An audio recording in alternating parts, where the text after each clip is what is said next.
Bonjour à tous et bienvenue dans ce troisième épisode de la série Comment créer un inventaire avec Unity 3D. Et donc aujourd'hui, nous allons boucler la boucle entre guillemets pour le début de l'inventaire, c'est-à-dire afficher ce qu'il y a dans l'inventaire, tout simplement. Donc afficher la data. Donc ça va sûrement être la partie la plus simple vu que en fait tout est déjà fait au niveau de la data, il faut juste prendre la data et l'afficher. Du coup, pour ce faire, on va d'abord modifier un peu tout ça. On va d'abord modifier les slots. Donc, la préfab du slot. Pourquoi? Parce que là, en fait, le slot, hop, si je me mets en scene view, vous voyez que le slot, c'est juste une image. Enfin, un bouton, quoi. Et nous, ce qu'on veut, c'est que ce slot, donc qui est le fond, donc c'est vraiment le slot, y ait un placeholder pour mettre une image, et il y ait un petit chiffre pour afficher il y a combien d'items. Voilà, donc ça va être ce qu'on va vouloir mettre en place aujourd'hui. Donc pour la préfab, ça va être assez simple. On va faire clic droit. UI, on va d'abord mettre le texte. Tac, on va mettre item count text. Oula, hop. Je vais marquer X. On va le mettre en noir. On va le centrer en hauteur et en largeur. Et on va le mettre en stretch. Donc en stretch, c'est pour qu'il prenne toute la place. Et on va modifier les encres pour qu'il soit uniquement dans le bord en bas à gauche. En bas à droite.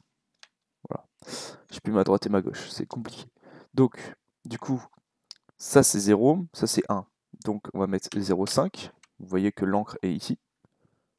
Et en hauteur, donc ça c'est 1, ça c'est 0. Il me semble, oui. Donc, voilà. Tac. Je sais pas pourquoi j'ai eu un doute. Tac. Et là, ici, on modifie. On peut même faire qu'il ne soit pas sur les bords, donc en ajoutant par exemple 5, oh, 6, ok, 6, 6 et 6, 6 et 7, ah ouais, ok, hop, et on va mettre à 32, ok, 28, voilà. Donc ça c'est bien, ça me paraît bien, personnellement. On peut même peut-être le mettre en gras, voilà. Ok, et maintenant on va ajouter le placeholder de l'image, donc ça, on va dans UI, image. Donc là, le problème, c'est que ça enlève l'image de... Enfin, ça se met par-dessus. Donc, ce qu'on va faire, c'est tout con. Déjà, on va l'appeler item icon. On va le mettre comme ça. On va le mettre en stretch pour qu'il occupe toute la place. Et on va lui mettre 6, 6, 6, 6. Comme ça, il va vraiment se mettre dans le truc. Et ici, il faut désactiver le recast target. Pourquoi? Parce que il faut que quand on clique dessus, ça vient pas toucher l'image, mais ça touche ce qu'il y a en dessous, donc le bouton en fait. Donc il ne faut pas que cette image soit entre guillemets cliquable. C'est le truc d'en dessous qui est cliquable. Voilà. D'ailleurs, en vrai, je me rends compte que vaut mieux, je pense, l'aligner vers le bas. Voilà, ce sera plus beau. Et voilà. Donc ça me paraît bien pour la préfab. Voilà.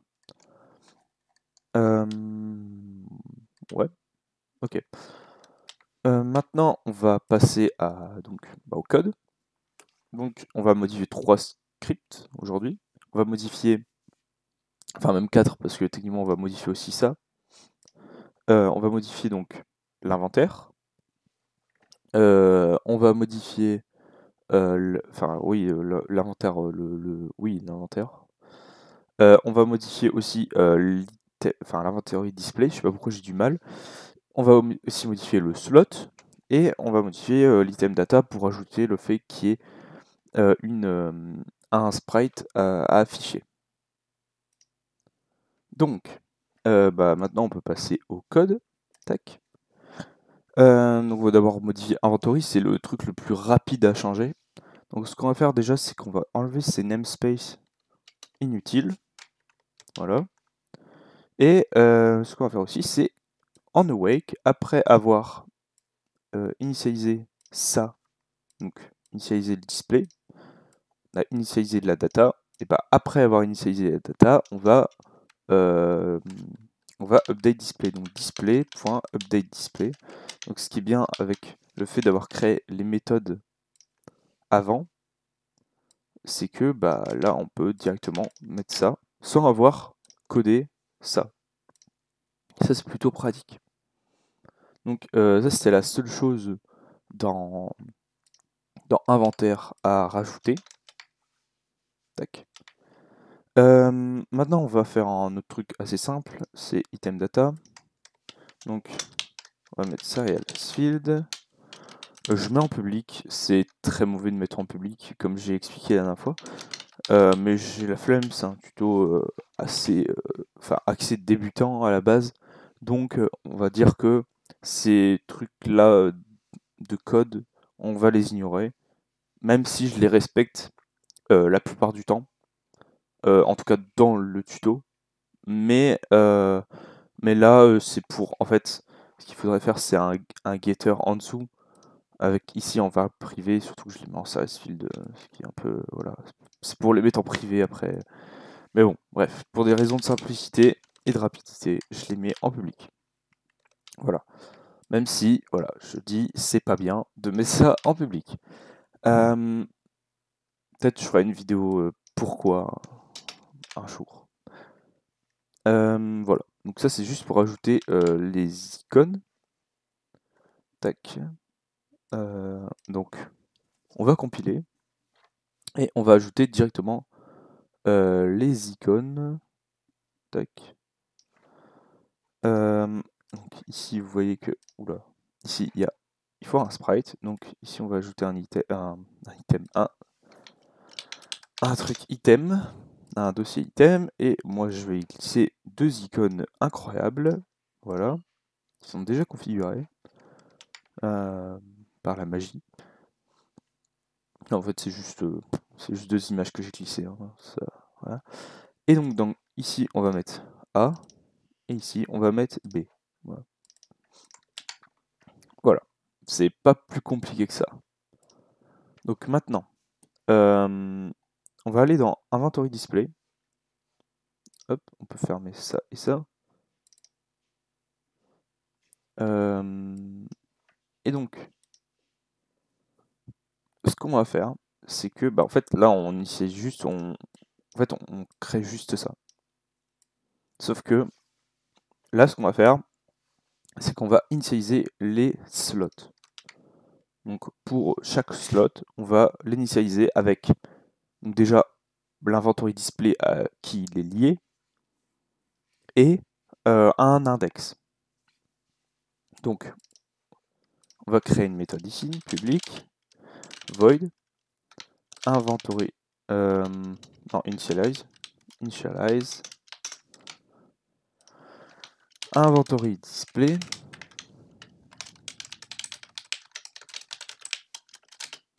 et après un int, et là c'est index, voilà.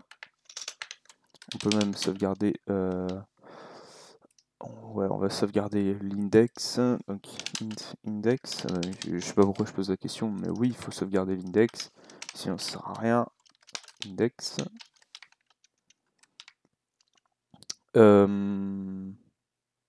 Et private, ah non, je suis con, hop, c'est ici,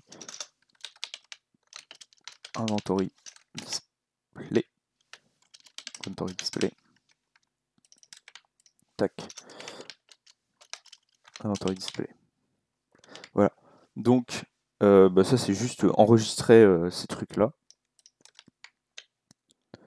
Donc du coup, ici on va pouvoir les appeler. Donc on va faire un for i allant de 1 à slot dot length.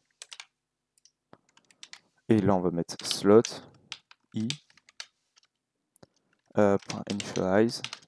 Et là, on va mettre 10 et i. Donc en gros, on envoie soi-même, donc sa référence à la référence à soi-même, et un index qui est i. Et comme il y a un layout, ça va automatiquement les placer en fait.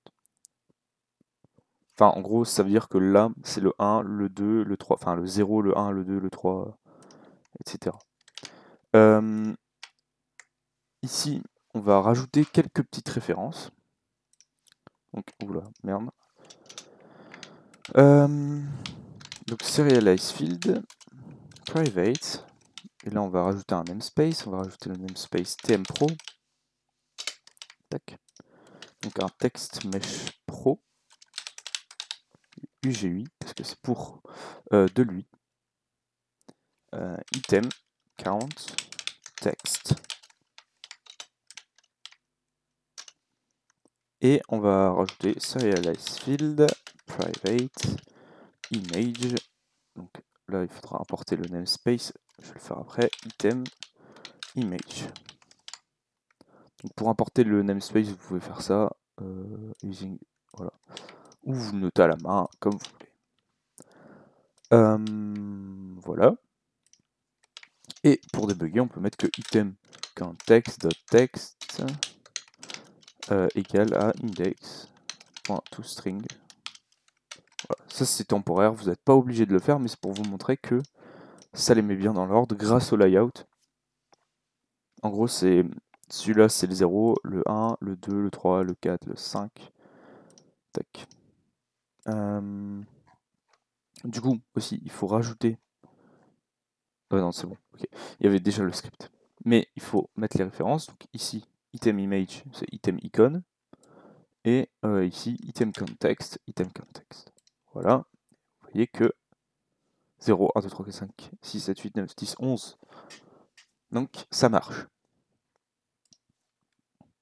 Et en vrai aussi, je me rends compte que ce serait plus beau de l'aligner à droite. Voilà. Je change 2-3 petits trucs. Voilà, donc ça c'est bon.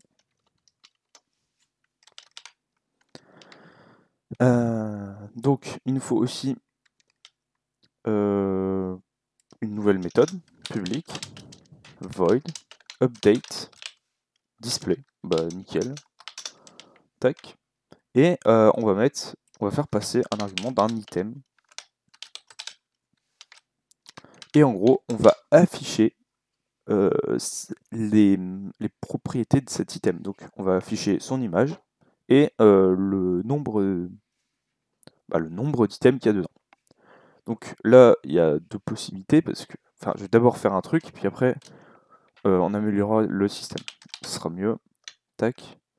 Je sais pas pourquoi, des fois, je m'embrouille, mais encore, c'est même pas que je m'embrouille. Donc, item count text.text est égal à item. Donc ça, c'est le texte du nombre, quoi. Point count. Point count. Ah oui, ok. Ouais, il n'y a pas le count. Hop, je me rappelle que je ne l'avais pas mis. Donc ici, on va dans item. Dans les getters, on fait un public int count et qui retourne count. C'est pour accéder au count. Voilà. Je l'avais pas mis. Donc point count. Point toString. Parce que du coup, c'est un. Ça, c'est un int et ça, c'est un string. Après, on va mettre que item image. Point sprite. Ouais, sprite. Et il y a la item. Oula. Item. Point data. Point icon. Voilà.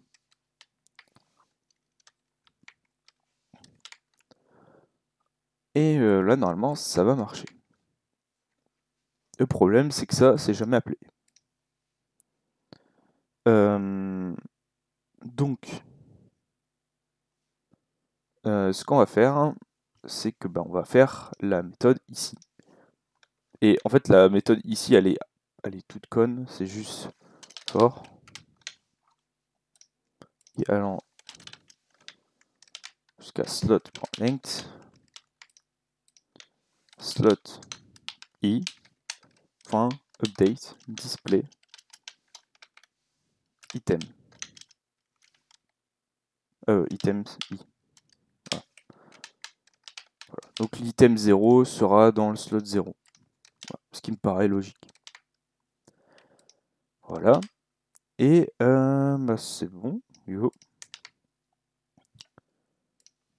Tac.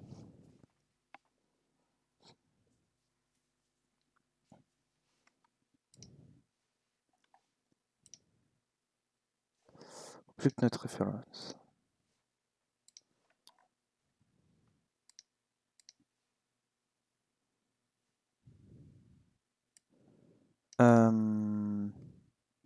Ah oui. Ok. Ouais, là, il y a une erreur. Alors, justement, dans le script que j'ai fait, parce que je prépare toujours les vidéos, dans le script que j'avais fait, en fait, j'avais pas fait ça, parce que là, je voulais vous le faire voir au fur et à mesure. Mais oui, c'est vrai que, en fait, le problème, c'est que item, des fois, il est nul.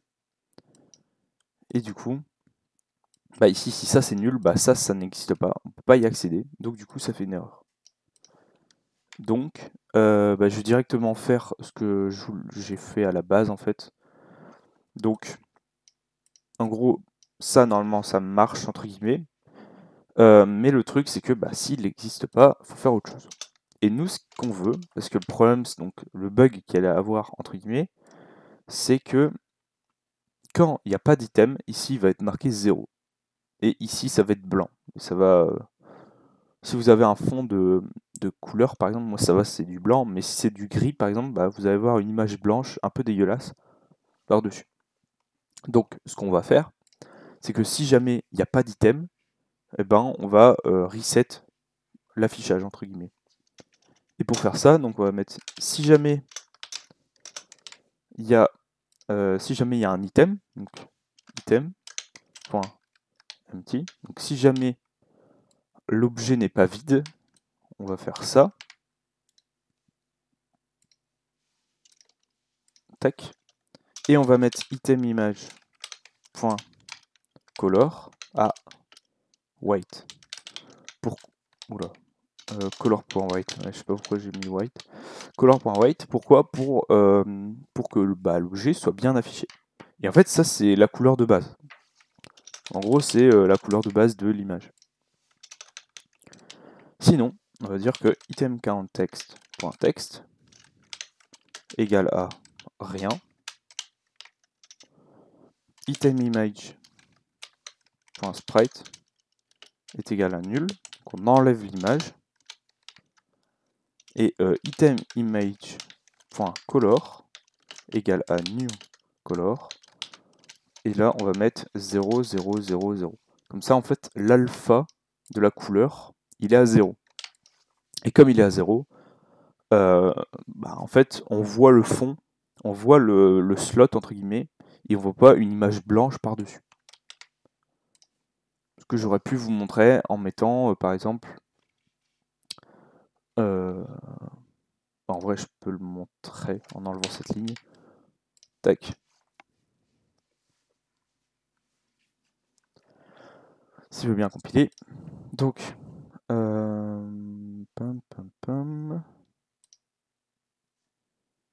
oui, il faut, oui, voilà, c'est ce que je pensais.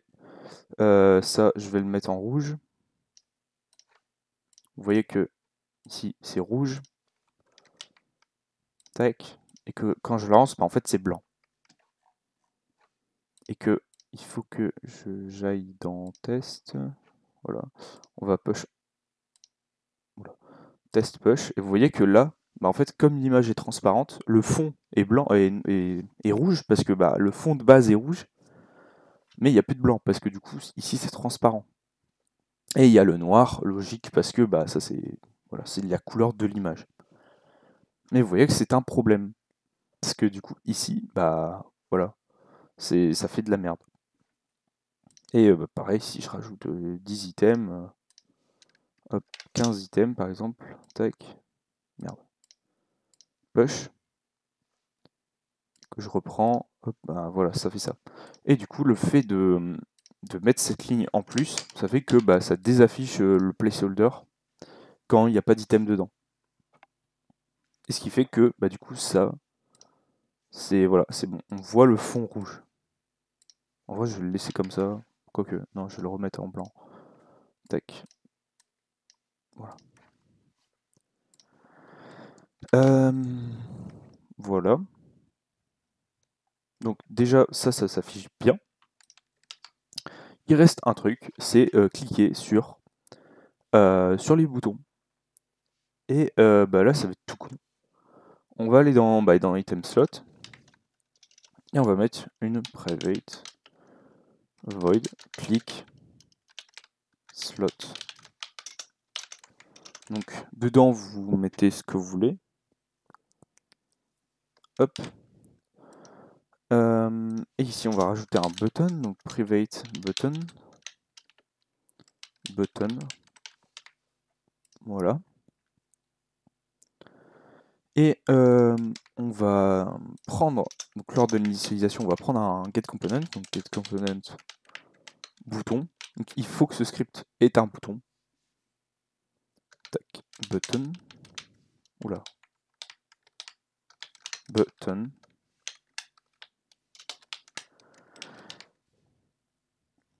Et on va dire que quand on clique sur le bouton, bah, il va faire quelque chose. Et ça, on va le faire en code et non pas via l'event d'Unity de base. On va faire bouton.onClick. Donc ça, c'est un event. C'est l'event que vous voyez quand vous pouvez faire plus et rajouter, glisser des objets pour que ça marche. .addListener, en gros, c'est ce qu'on fait, ce que vous pouvez faire à la main, mais en code. Et là, on va rajouter onClick. Non, c'est clickSlot.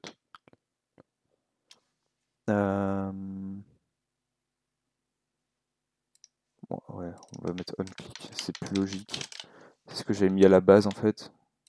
Et je pourrais. Voilà. Tac. Hop, voilà. Et du coup, quand on va cliquer sur le bouton, ça va appeler cette méthode-là. Et du coup, on va créer aussi une méthode ici, donc public void click slot. Et donc là, on va mettre int index et on va debug.log tac click on slot index, voilà. Et ici, on va appeler inventory display.click slot index. Voilà. Et là, normalement, on a besoin de rien faire du tout, même pas de link dans la scène, parce que tout va se faire automatiquement. Et quand on va cliquer, normalement, ça va afficher l'ID. Donc, slot 1, slot 4, voilà. Et donc ça, c'est important pour la suite, pour ensuite, alors ça sera pas un clic, ça sera plus, enfin s'il y aura un clic, il y aura aussi un drag and drop. Ça permettra de détecter quand est-ce qu'on clique et qu'est-ce qu'on fait avec. Par exemple, on pourrait afficher un petit menu ici en mode ouais, est-ce que tu veux le drop, est-ce que tu veux l'utiliser, est-ce que tu veux machin, est-ce que tu veux machin. Voilà, donc c'est tout pour cet épisode. Ouais, j'espère que ça vous aura plu. Je vais même pouvoir faire un truc maintenant que j'ai pas fait dans ce que j'avais préparé. Mais en gros, cette data, elle ne sert plus à rien d'être affichée. Donc, tac, on va aller dans Inventory et la data, en vrai, on s'en fout. Tac, donc on va la désérialiser. Et ici, on peut même enlever le système.serializable pour l'instant. Peut-être qu'on en aura besoin après. Tac. Et du coup, en vrai, hop, on peut enlever aussi une engine. Voilà. Vu que cette data ne sert Enfin, ça ne sert plus à rien de la sérialiser. Voilà. Donc, j'espère que ce tutoriel vous aura plu. N'hésitez pas à vous exprimer, que ce soit en pouce bleu, pouce rouge ou en commentaire. Et je vous dis à la prochaine pour un nouveau tutoriel. Et je vous dis salut à tous.